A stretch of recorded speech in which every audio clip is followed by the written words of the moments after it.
Welcome to Life, Death, and the Law, presented by the law firm of Beeson, Garner, and Hansen, hosted by attorneys Shawn Garner and Adam Hansen.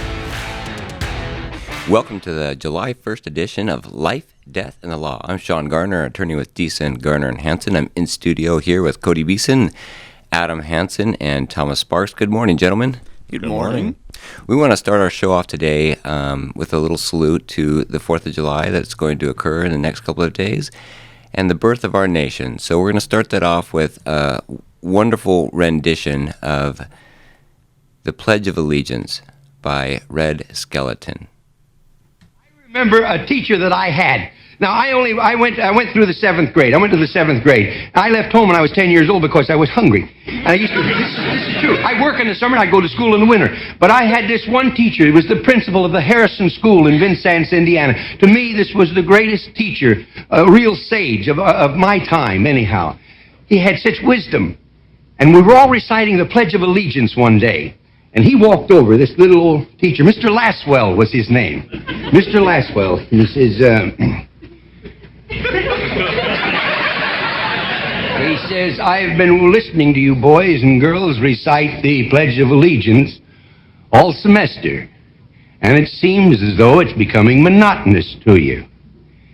If I may I recite it and try to explain to you the meaning of each word. I, me, an individual, a committee of one, pledge, dedicate all of my worldly goods to give without self-pity, allegiance, my love and my devotion to the flag, our standard, Old Glory, a symbol of freedom. Wherever she waves, there's respect, because your loyalty has given her a dignity that shouts freedom is everybody's job. United. That means that we have all come together. States. Individual communities that have united into 48 great states. 48 individual communities with pride and dignity and purpose. All divided with imaginary boundaries, yet united to a common purpose. And that's love for country. And to the republic, a state in which sovereign power is invested in representatives chosen by the people to govern. And government is the people. And it's from the people to the leaders, not from the leaders to the people, for which it stands. One nation, meaning so blessed by God, indivisible, incapable of being divided, with liberty, which is freedom, the right of power to live one's own life without threats, fear, or some sort of retaliation. And justice, the principle or qualities of dealing fairly with others. For all, which means, boys and girls, it's as much your country as it is mine. And now, boys and girls, let me hear you recite the Pledge of Allegiance.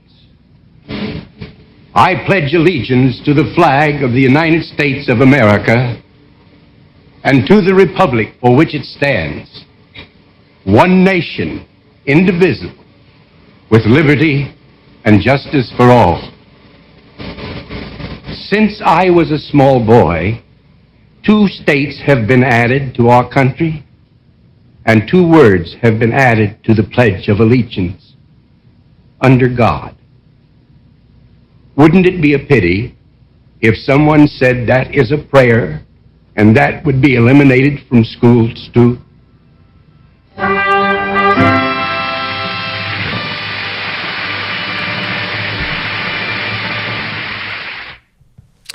I don't know how many classrooms still recite the Pledge of Allegiance at the beginning of their day in school. What would you guess?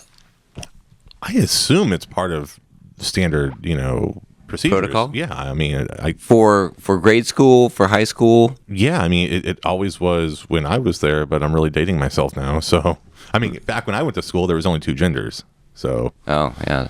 things You are change. old. Things Yeah. change. Adam, what do you think? What percentage of public schools? I don't think they say it in high school. I'm trying to remember what my kids have said.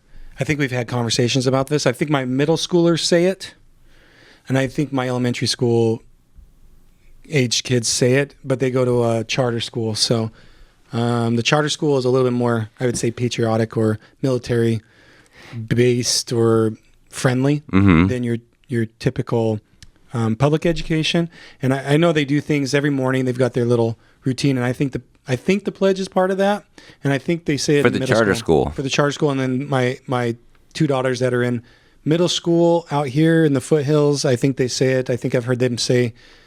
I think we've had conversations because they say, well, some people don't say it, or they don't get up, or they don't put their hand over their heart, or something like that. But high school, I'm pretty sure they don't. If I remember correctly, I'm positive they don't at Gila Ridge. I've never heard of it being said, and I think that if it were, that we'd be hearing some public outcry right now, which is kind of disconcerting. But Thomas, what's your take? Where do your kids attend school, and how many say the Pledge of Allegiance? They attend a private school, and they do say it at their school, which I'm happy about. I think. Have you watched them? Have you been in attendance when they did it? Yeah, I have. How do you feel when they do that? I like it. I think it's important to have a sense of national pride, and the division of the country is never a good thing. So if we can get a younger generation to have a revitalized sense of pride, I think it's going to put us on a trajectory for a more healthy country. I recently finished the book 1776. Great overall history of the Revolution. And it just reinvigorated to me. It attempts to leave out a lot of references to God and divine intervention during the Revolution, but it just can't. When it's talking about Valley Forge, when it's talking about all of the things that occurred that were just mounted against the Continental Army, and the trials and tribulations that they surpassed in order to obtain independence it's incredible. It's an incredible story, and it's something you need to, I think, revisit at least annually, and this is a great opportunity when we're celebrating the birth of our nation to kind of think about that. I know, Thomas, you know the author of that book, so our listeners, if they're interested, they could listen or read it. Who's the author of the 1776? That's David McCullough. David McCullough, and he's one of the foremost historians of the American Revolution. He is fantastic. So anyway, that and the notorious Benedict Arnold is one of my favorite books out there. You've told me about that one. I haven't read that one. You need to. So since we're talking about the birth of the United States and the history of the United States, one important fact that I would like to put out there is that 3 American presidents died on the 4th of July. And I think that's just incredible. 2 of them, 50 years to the day after 1776. And so that was Thomas Jefferson and John Adams. They died on July 4th, 1826. They had originally been, they'd not always been politically on the same page, even initially during the drafting of the Declaration of Independence. And the Constitution was, you would say that John Adams, he was the voice of the Constitution, and James Monroe was maybe the writer of the Constitution. But Thomas Jefferson was over there in France being the ambassador for the United States to France during the time the Constitution was written. And so when he came back, the country had moved forward quite a bit. The Constitution, a lot of people don't understand this, but it wasn't adopted instantaneously when the country was born on July 4th, 1776. It was 1789 that the Constitution was actually adopted and ratified. And so Thomas Jefferson came back, and the country's governance had changed quite a bit since he was gone in France. And he was, as you would need to be in that time period and to do the events that he did, a very proud and ambitious person, and so I think he might have felt a little bit left out because he wasn't part of the drafting of that document. And he did see some what he felt were flaws in the document, but nonetheless, he gave support to it and ultimately served as a president and swore to uphold and protect it. But him and John Adams fell out of favor. They were actually bitter enemies as they both were seeking for the presidency, John Adams first, and then later on Thomas Jefferson as the third president of the United States. But in their later years, they reconciled, and each of them on their deathbed had the other's name referenced in their very last sentences, and honored them and their contribution to their country, and also honored the fact that it was the 4th of July and the birth of our nation. So I thought that was significant. Shawn and I went back to Boston, what was it, like a month and a half ago? Yeah. 2 months ago. And when we did that, we did a little tour. And I was really looking or seeking to understand more of why the Puritans came originally, because we went to Boston, so that's kind of where it all happened. The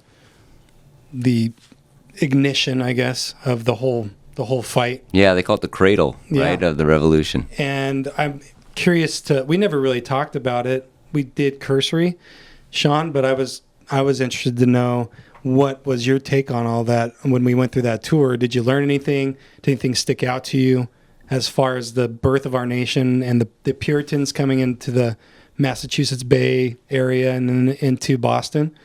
Yeah, one thing that stood out to me quite a bit, first of all, Boston was very clean. And I've been to some other big cities, and they aren't as clean, Philadelphia being one of them. Philadelphia was disappointing in how many homeless people and how much was just on the streets. Now, not at the national monuments, Benjamin Franklin's grave and the Liberty Bell and those types of things. The Rocky statue. Independence Hall, Rocky statue, yeah. But for the most part, like the inner city, it was pretty dirty, but not Boston. Boston was clean. Boston was very, very clean. Even on a small city standard, it was clean, but it's a big city. And just the way all the monuments are lined up and what do they call it, Independence Trail? The Freedom Trail is Freedom what they call Trail it. that you walk along. It was inspiring to learn about how many brilliant minds were culminated there in one spot.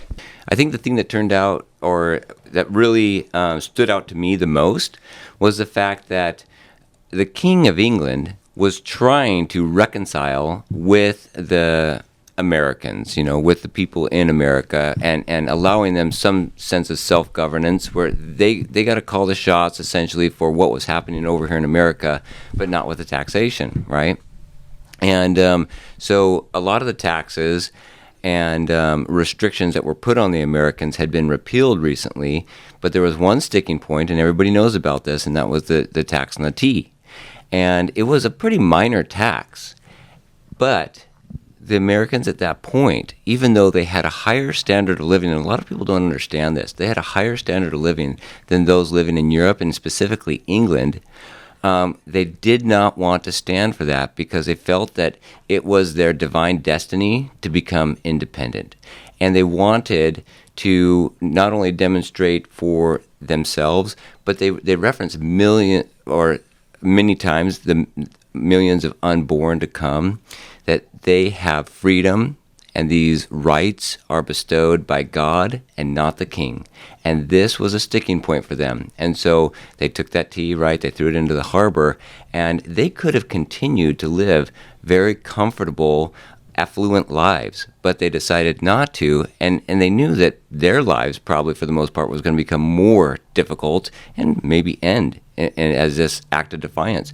But they did it for the millions of unborn, meaning us. And I think we owe a great debt of gratitude, and 4th of July is a great opportunity to demonstrate that. We got to go to break. This is Life, Death, and the Law. Coming up, more thought-provoking conversations on life, death, and the law right after this.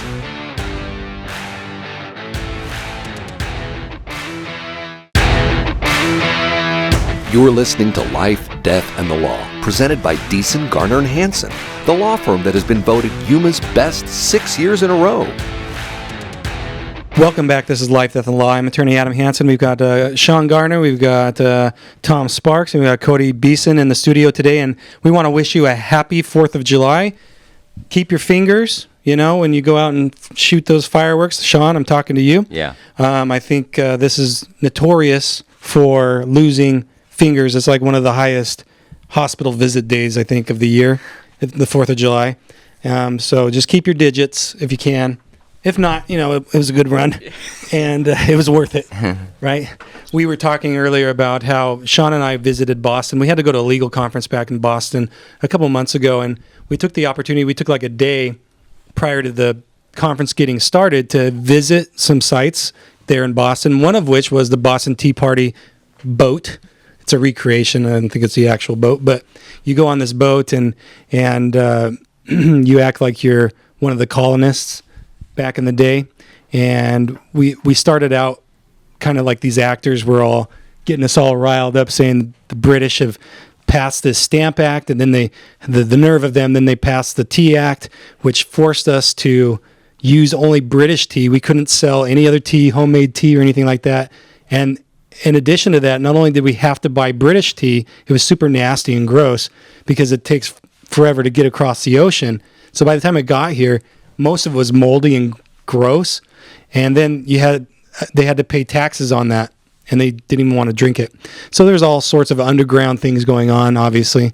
When a people is oppressed, obviously you start looking for other ways. So there's a black market of tea making and trade, and the housewives actually had a lot to do with that. They had their own underground society that was dealing with tea, and so anyway, we go to this little recreation of it, and we're recruited as these colonists to dress up and then throw tea into the bay there in Boston to show our rebellion in the dead of night. And I think we got done doing this little act or this little skit in that Boston Tea Party Museum on the ship. And Shawn, you turned to me and you said, I wonder, how do you think we would have actually been, if we lived back then? Yeah, whose side would we have Who been would on? we? Yeah, I thought that was a really interesting question. And then we went through this whole thing, And the thing was, because it was actually a minority of the Americans that were for the revolution. They say maybe as many as a third, but 2/3 were not. 1/3 was maybe indifferent, and 1/3 was loyal to the king, and they wanted to remain subjects of the king. And so you think of it as this great revolution, everybody's uniting together to throw off the repressive government of England. That was not the case. This was a minority movement. That reminds me, so in this same museum, we went to that it was pretty cool. It was like a 3D portrayal. Remember, we go into that room and it was like a theater, and then they had like a colonist woman have an interaction with a loyalist lady, and they were just going back and forth, and it demonstrated the points of view back then. And like you said, most of the people, the majority of the people were loyalists to the crown. Why do you think that is? I mean, was it because they didn't want to make waves, they didn't want heat to come down on them? You think that's what it was, Shawn? Absolutely. I think that people, when they have a general quality of life and a sense of security, they will continue in that path.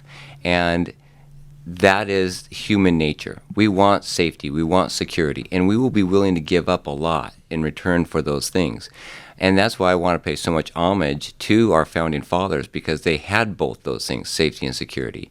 I mean, the British military was the strongest in the world, and they were being protected by the British military. They had just fought the French and Indian War, where the British supplied them the arms and the strategies to win that war. And so they were being protected by the strongest army in the world, and they were largely independent, being across the sea, number one, and they were given quite a few rights. They were one of the most free people in the world, even under the British government. So it took a lot of, I would say, inspired thinking of the divine nature of mankind in order for them to do what they did. Yeah, and you said that they were living kind of, had they played by the rules, they still probably would have enjoyed a nice life, had they played by the Crown's rules. But it became so oppressive, specifically in Boston, because of their outward acts of rebellion. And so the Crown responded. Any of you that have watched or read about this event, it was just time after time over the course of maybe 3 decades where the Crown just started. They did the Stamp Act, and then they did the Tea Act. So they were targeting legislation towards these colonists in Boston to try and qualm the rebellion that was happening. And every act that they did made them even more defiant and caused this rebellion within, specifically with Sam Adams and his crew, the Sons of Liberty. They started their own underground. I just think it's the coolest thing, this underground stick it to the man kind of thing. It's totally American, and that's what I love about it. It's like, yeah, I feel that. Like when I have authority coming at me, my first act is probably rebellion. Yeah. That's, Tom, why I didn't go in the military, because I knew I would not be able to deal with authority, in a healthy way, right? And not to say that people that go into the military are sheep or anything like that. They just are better men than I am, or better women than I am, because they can deal with that. They know how to give honor, I guess, to an authority. I just have always had problems with that in my life. And so my first, this is just me speaking, but my first kind of thought is to rebel. And this goes back to COVID. So we were talking about the British Crown, right? And when we were back in Boston going through all this, I couldn't help but think of today and the taxation that we experience today and the oppressive nature of our government today. And I was thinking, man, it might even be worse than the Crown was back then, because the taxes are so heavy and there's nothing I can do about it. I think it is much worse. The Boston Tea Party was a 2% tax. 2%, they're throwing tea into the harbor. And now we've got people paying, 30, 40, 50% of their income. 40, yeah. If you're over a certain amount of income, you're going to pay 40 to 50%. That's upcoming as the Trump tax plan expires next year. So this is not. There's a reason why everybody's leaving the United States to do business, is because this is not business friendly. I was watching a clip on YouTube the other day of Mr. Wonderful. What's his name? Do you remember his actual name? Kevin O'Leary? Yeah, Kevin O'Leary. He's great, actually. I was very impressed. Yeah. Mm-hmm. I mean, this was a political thing I was watching, but I feel like he does a really good job of not being political. He's just straight to the point business-wise. This is not good for business because of this, and this. And obviously he runs in these circles with both Democrats and Republicans. Mm-hmm. And they're all just doing, these guys and these women they're big old people in business and stuff. And so it's not that they're dumb or unsophisticated when it comes to politics. As opposed to Mark Cuban. He is dumb when it comes to politics. Why do you say that? Because he's so loyal to he's got Trump derangement syndrome. Oh, he does, yeah. And he cannot reconcile that anything that Trump does could possibly be good. And so he's going to support Biden and the Democrats no matter what. Now, the Democrat Party, as it existed 20 years ago, I have 95% in common with them. The woke extreme left that exists today, I don't have hardly anything in common with them, because everything has to be some fringe issue. And so Mark Cuban, he's with them no matter what because of that Trump derangement syndrome. I'm not a fan of Donald Trump as a person, and that might get me canceled for the audience that I'm talking to on this show. But I am a fan of his policy and the direction that he takes America. And so I'm not going to throw out the baby with the bathwater, per se. I'm going to take the good that comes from that movement and go with it. And I'm going to look at the other side for what it really is. And I don't think Mark Cuban can, where Kevin O'Leary, he does. And he shoots straight every time, whether it's for or against the policies that are proposed. But going back to that COVID issue or these, I think that really manifested the power grab of our government and how willing people were to give up freedom in the name of so-called security. We trusted the government because it said, we've got this killer disease out there. If you catch it, you're going to die. And so there's this fear factor that really caused a shudder throughout the United States, and the world.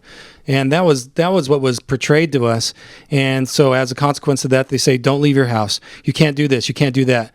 And these are basic human freedoms of me to move about. And in fact, they're constitutionally protected, God-given freedoms of the freedom of movement and doing business and contracting and living my life. But the government all of a sudden said, no, this is more important that you stay home, and we know better than you. And I don't know about you, but it was pretty evident to me early on that that was a big no-no. When the government starts telling me that they know better than I do and that I can't leave my house, I'm going to be skeptical of that. And my hope is that we never forget as a populace in the United States what happened to us and how quick the government turned on us, I would say.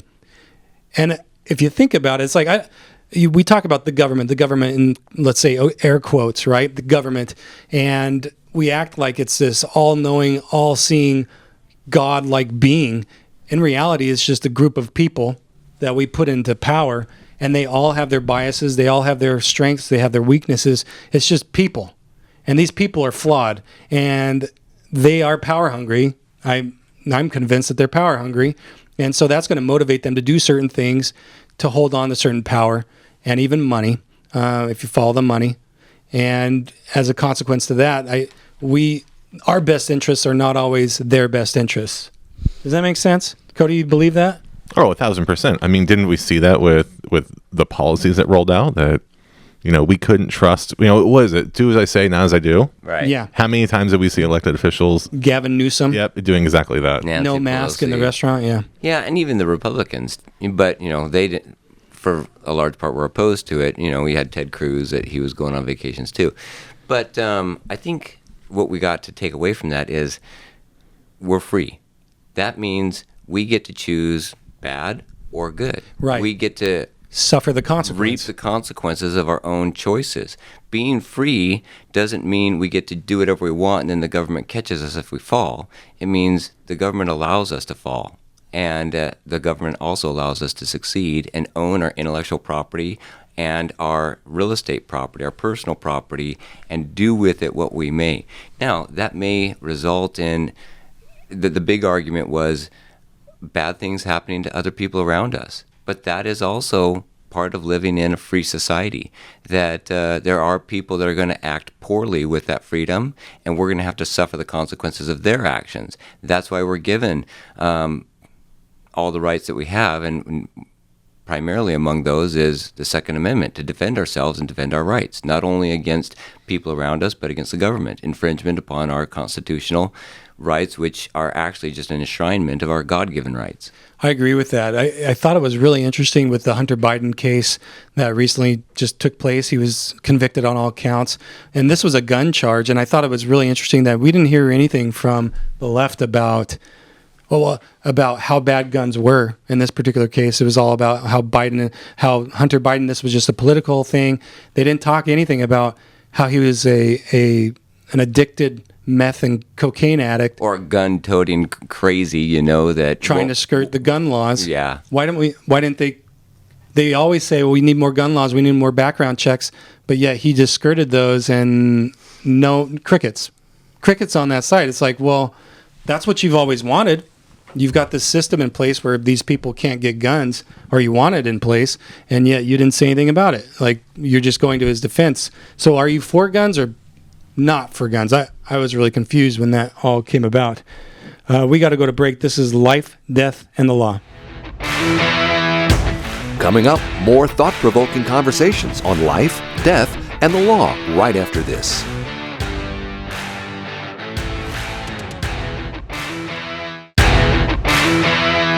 You're listening to Life, Death, and the Law, presented by Beeson, Garner, and Hansen, the law firm that has been voted Yuma's best 6 years in a row. Welcome back. This is Life, Death, and the Law. I'm attorney Adam Hansen, and I've got my compadres with me. I've got Shawn Garner, Tom Sparks, and we've got Cody Beeson in the studio today, and we've been talking a lot about our nation's history because in a couple of days we've got the 4th of July, which is one of my favorite holidays. In fact, in our office, we take it so seriously that we close the office every year that week of 4th of July. We want our staff to know that we really honor our founders. We honored this tradition of America, and we want them to go spend time with their family. And so we close for the week of 4th of July every year. Historically, we've been doing that. And Tom, I wanted to know what is one of the things that points out that sticks out to you in American history? Yeah, well, I think going off of what we've said in the past segments today is just I would say the reverence we should have for the founding fathers. They were, brilliant men, brilliant people that laid the foundation, the groundwork for the great nation we have today. When we look at their character and we look at, I think how that character's been tarnished in the last couple of decades, where people will focus on the fact that they're slave owners, they're terrible, these terrible racist white men. They were brilliant men that laid a great foundation for what we have in our livelihoods today. Now, when I think of one of the best characteristics that I would like to emulate from them, and I think everybody should emulate, was their vision. Because as we've discussed previously, they had it all. They had great lives. They were wealthy by comparison to the rest of the world, and they chose to sacrifice it. I don't think they threw it away, but it was a calculated sacrifice in order to achieve a vision that they had for a greater union that they wanted to see. And I think that's a great lesson that we can all take in our lives, is so often do we see opportunities in our lives where we have a status quo, we have a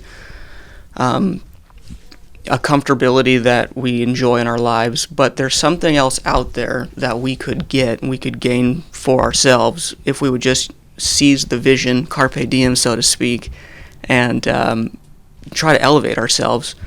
And I think that would be a great lesson that if I could put one lesson into Congress, it would be that, is search for a higher vision, always pursue that higher vision, and at least get these ideas going, because too often do we see in the House and the Senate where ideas are being shut down and only one side's allowed to speak. The media narrative only covers one side of the conversation, and that stifles, I think, the movement forward. Prior to going to Boston, Shawn, you and I were kind of, I know we talked about this prior to going to Boston, our Boston trip. We were looking for ways to kind of get engrossed in the revolution, looking at different books and things like that to study. Well, as in my pursuit of that, and I started with the Puritans. I wanted to understand that mindset and what caused this people to travel across the ocean and settle in the Boston area, and what was the mindset. Particularly, I wanted to think. I was trying to figure out what motivated a man or a woman to sacrifice their comfortability, like you said, Tom, or their actually to the end of their life. They were going to sacrifice their life. That's the word for the day, comfortability. Yeah, it's not a real word, but it sounds good. Yeah, I like it. You got a problem with that? No, I'm just saying, I'm acknowledging it. Thank you. Anyway, with these people that put their lives on the line for what? For this idea of freedom or independence, what would motivate a person to do that? Would I do that? Really is what it came down to. I was trying to figure out what motivated these people to put down their lives, to give up their comfortability, in the words of Shawn, his favorite word. It is a word, by the way. Oh, it is a word. Yeah. What's it mean? Here we go. Let's see. It's a noun. Fact check. Synonym of comfort. All right, there you go. Fine. Awesome. Take that. There's a threshold, I think. They hit a certain threshold, and they're willing to, it took, 3 months back then? Or was it 6 months to cross the Atlantic? Yeah, I think it's 3. Okay, so, it took them... But 6 months, to get a response back, right? Oh, So okay. 3 months there, 3 months back. So if to get a response back from a correspondence, it was 6 months. So that being said, though, it took them that threshold of, being persecuted. Like that ultimately was... So what is our level of persecution, I guess, is my That we'll endure before we stand up. before you stand up. And would I stand up? Are you a loyalist, or are you a colonist, an American? What is the point? And I'm not just saying rebelling against our government or something like that. I'm just saying, what principles do you have, if any? And that maybe that's what the answer to this question is. Without any principle or principles that you actually have ingrained into your heart or into your soul, let's say, then why would you fight? I wouldn't. I would have no motivation to risk my life. I would be kind of like a Benedict Arnold, let's say, where an opportunity presents itself, I'm going to take that opportunity because it's going to make my life better and more comfortable. And you sacrifice these so-called values or these principles. Maybe, obviously, I didn't really have those principles ingrained in myself because I was willing to switch sides willy-nilly. And I think he tried to come back. He would bounce back and forth, whoever was going to take him in, more than I do, Shawn, about Benedict Arnold. He didn't try to come back to then what was established as the United States, but he actually did come back during the War of 1812 and serve as a general there. And I know that he was successful in some of his campaigns here. I can't remember the specific battle, but he won a important battle in the War of 1812 as a general there. But he was never accepted really among the English individuals just back in England. He was never really accepted. The king didn't want to talk to him, didn't want to see him. He thought he'd be honored as a hero. And also among the military forces, they used him for what they could, right? Because he had a good understanding of the layout of the land and how the forces worked here. But in the end, he died in disgrace and penniless. I wanted to ask you, so going back to this principle concept, I'm going to ask you gentlemen a question. I want you to think of one American principle or characteristic that these men and women portrayed in the Revolution that kept that fire blazing such that the king relented and gave us our independence. I mean, they fought like dogs till the end, and even till the point of independence, that last battle. What do you think? Okay, let's start with Tom. I'm going to ask you, what is a principle that I can put into my life that you can see in these founding fathers and in the men and women of the Revolution that are synonymous with the Revolution, or let's say American principles that we can put into our life come this July 4th. What do you think, Tom? Is there one that you can point to? Yeah, I'm going to go with the one that I said earlier. I'm going to go visionary. Okay. Because I think that's the catalyst for all the good things that are going to happen in your life, is have a vision for where you want to be, and it'll start there, and then you can put processes in place to make sure that your life continues on an upward trajectory. So you're going to create it in your mind first and then work towards that goal kind of thing? Mm-hmm. Yeah, you see that mind picture of what you want to, where you want to be. These people obviously saw freedom and God-given rights being protected, this new nation of America, and they pursued that. Shawn, what do you think? What's a principle of America? I think it is important to embrace that even if your view is a minority view, it's worth pursuing and it's worth voicing, because a lot of us feel like our rights are being taken away or being silenced by individuals from either the woke left or just from society in general, that we can't speak truth to in light and in society. But our founding fathers were in the minority. They were faced with a lot of loyalists or people that were impartial that didn't want to rock the boat, but they would speak out, and they were shunned for it, even among their own colleagues. And we need to be brave enough to embrace that, to say it's an important issue. I don't want to be contemptible, and I don't want to be contradictory to individuals. I don't want to be respectful, but I still want to take a stand and not cower to whatever the popular movement is when I know what is right. I love it. Cody? Prosperity. I think when they put that line in the Declaration of Independence, the pursuit of happiness, like just the ability to pursue it, that speaks so much, because I think being over here away from the crown, they really got an idea that we were able to set this up on our own, and we really didn't need the crown too much. Well, we did in the beginning, but after 100 years in, what did the crown provide that they couldn't provide? That God didn't provide them on their own. I love that you use that word, or you reference God, and I think if I were going to pick a principle, it would be the revolution, and to me, was founded on godly principles. These individuals understood that God gives us our rights, not government, and that was ingrained in the Constitution that they ultimately penned penned.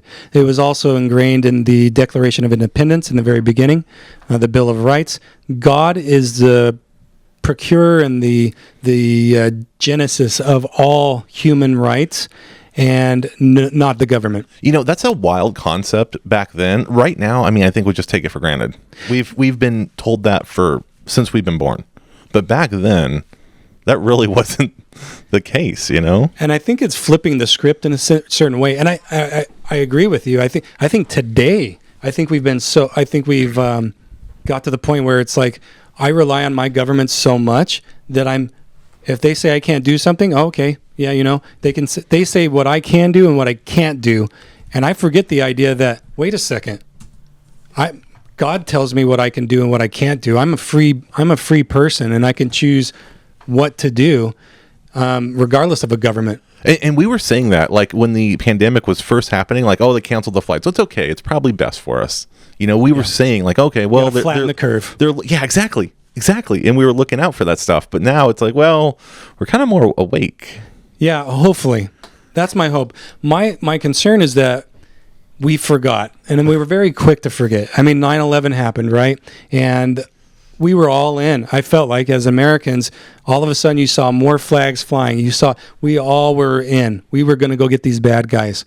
But about 3, 4, 5 years later into the Iraq War, where we start questioning, well, why are we doing this? Is this really going to accomplish what we want? And we forget the tragedy of 9/11. And the further we get away from that event, I feel like the more we forget what I felt like there was kind of like a turning to God in that moment. I don't know about you guys, but I felt that way. And I felt like the nation kind of started maybe praying more, turning to God more. And I felt like over the course of a few years, America just kind of started to forget.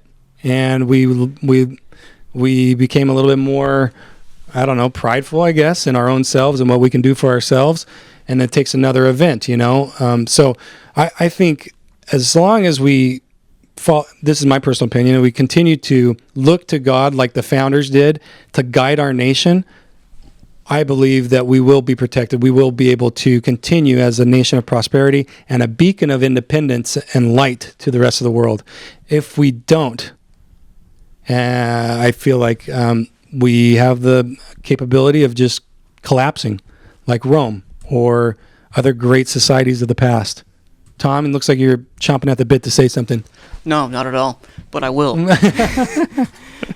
Well, I think you're correct that it's a historical cycle that people forget when things are comfortable, and when you have an event like a catastrophic event or an event that would be a catalyst for humility, then people are teachable. And I think our country went through that in 9/11. We go through that during wartime very often, where you have a new sense of pride. And COVID, in a sense, could have been the same thing, where we came out of that thinking, well, we don't want to do that again. We want to make sure that we are on alert to make sure our freedoms aren't trampled upon so easily.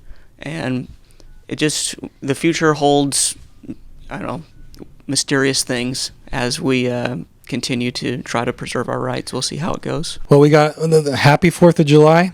Keep your digits, and we'll talk to you next week. This is Life, Death, and the Law. If you have questions or want to know more about something that was discussed today, please call the law firm of Beeson, Garner, and Hansen at 928-783-4575 or visit yumaestateplanning.com.